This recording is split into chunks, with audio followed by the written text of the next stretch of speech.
அம்மா என்ன பண்றீங்க? ஏபிசி ஜூஸ் போடுறோமா? ஏபிசி ஜூஸ்னா ஆப்பிள், பீட்ரூட், கேரட். அப்படிங்களா? எப்படி பண்ணணும்னு கொஞ்சம் சொல்லிடுங்க. ஃபர்ஸ்ட் பீட்ரூட்டு சிறுசா அரிஞ்சுக்கணும்.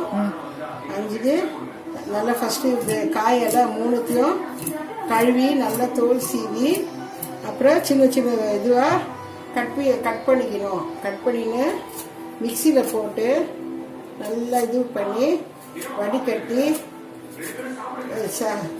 இனிப்பு வடிகட்டி குடிக்கணும்.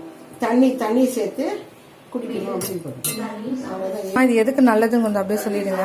வந்து கேரட்டு, பீட்ரூட்டு, ஆப்பிள் வந்து உடம்புக்கு நல்ல பலத்தை கொடுக்கும். ஆப்பிள் இது பீட்ரூட் ஹீமோகுளோபின் ரத்த விருத்தி பண்ணும். கேரட் கண்ணுக்கு கண்ணுக்கு நல்ல கண் பார்வை தெரியும். பீட்ரூட் ரத்த விருத்தியை ஏற்படுத்தும். இது ஆப்பிள் உடலுக்கு ஸ்ட்ரென்த் கொடுக்கும். சரிங்கம்மா, ரொம்ப தேங்க்ஸ்மா. ஓகே ஃப்ரெண்ட்ஸ், நீங்களும் வீட்டில் ட்ரை பண்ணி பாருங்கள் ஏபிசி ஜூஸ். தேங்க்யூ.